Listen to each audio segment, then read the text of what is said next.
The Melbourne State Parliament building has witnessed many significant rallies.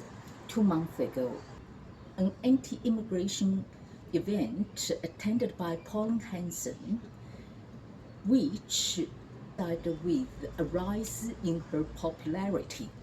The Paulin Hanson phenomenon also signifies a symptom of broader Australia discontent over the cost of living, national security, and community safety, contributing to a surge in right-wing populism.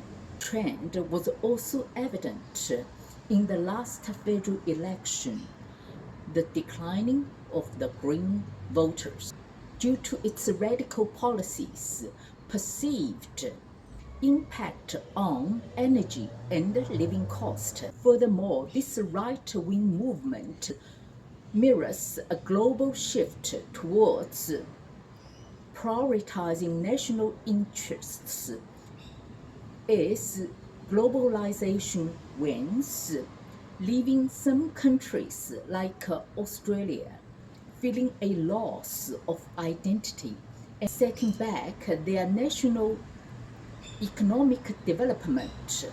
So, Australia is ready to shift to the right. Anti-immigration rallies have sparked debate about Australia's national identity and its approach to immigration, and some have even branded it as a racist act. Opposition leader Angus Taylor clarifies coalition policy. We are a great immigration nation, but we must get it right. Resolute in lowering immigration levels, we must put Australian values at the center of our immigration policy. The statement is balanced, logical, and visionary, suggesting that coalition under Taylor, a mature right-wing party, is a clear foresight to steer Australia towards a controlled, conservative approach. Australia's political landscape is characterized by a long-standing alternating between the centre-left Labour Party and the centre-right coalition.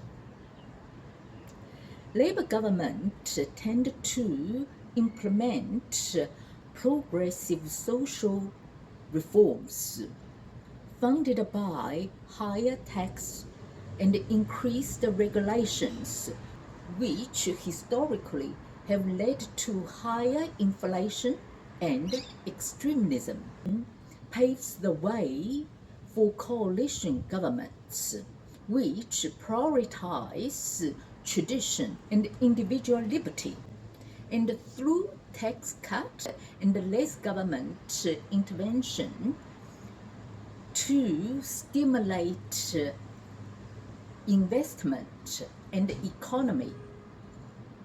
Despite the presence and occasional influence from small and extreme parties, fundamental patterns of alternating between the Labour and the coalition has endured. Shows that the majority of Australians prefer centrist policies that balance social fairness with harmony and economic freedom.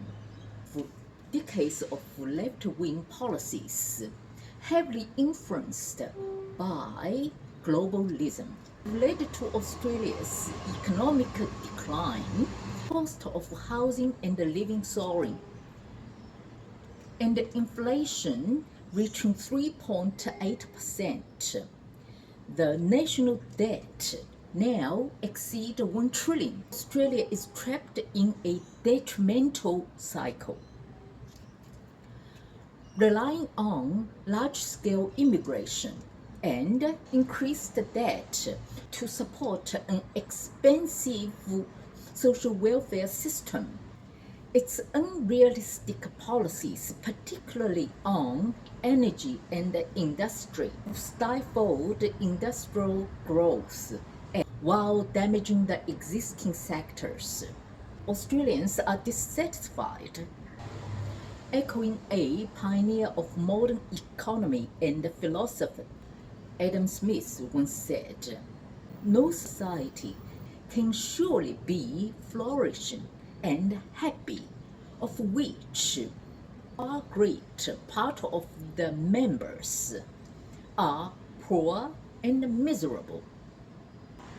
Who then can lead Australia out of this downward spiral? Can the Albanese government reform its policies and revive Australia's economy? Or it is Taylor's historical mission to save Australia from bankruptcy in the 21st century?"